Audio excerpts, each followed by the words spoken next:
Hello, this is Daniel from speedcubing.org, and in this video I'm going to review the GAN 330.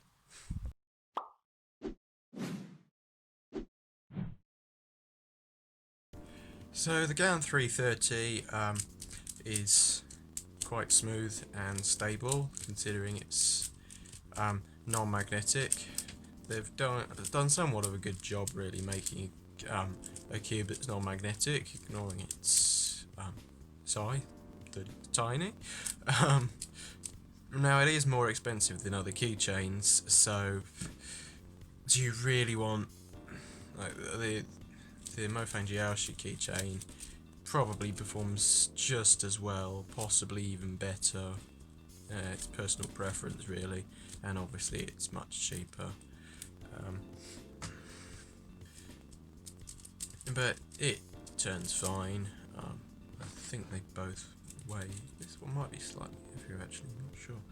Um, This one weighs just 25 grams, which is a lot less than normal cubes, but obviously it's a lot less material because, you think about it, it's less than half the size of a regular cube, but it's a cube. So, actually, 25 grams for a cube this small is quite heavy when you think about it, compared to other cubes. So it's quite strange to see GAN using just a normal screw in the center cap instead of GES systems and all that complicated stuff. But no, here they're just using an ordinary screw, and it looks much bigger on it than most cubes would, simply because it's so much smaller. So I've noticed that because I've done 50 solves on the GAN 330, suddenly any ordinary speed cube feels like the big sale, but I guess that's to be expected.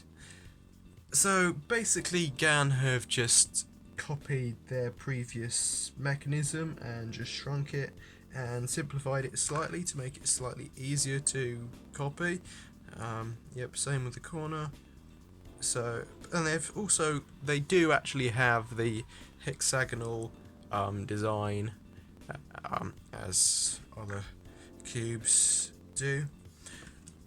So, my current average of 50 with the GAN 330 is 17.6. I'm going to do a few solves for you to see them, I guess. Obviously, I average about 11 usually, so that is a lot slower than normal. It's also significantly slower than the times I was getting with even just a slightly bigger cube like this, the 35mm cube. Is this 35? I think it's 35. This might be the 40mm one. Well, the 35mm one.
It's also worth pointing out that I did get a last layer skip on one of the practice solves before this and got a 9-second solve, which is really strange, but obviously there's always a chance that it'll happen.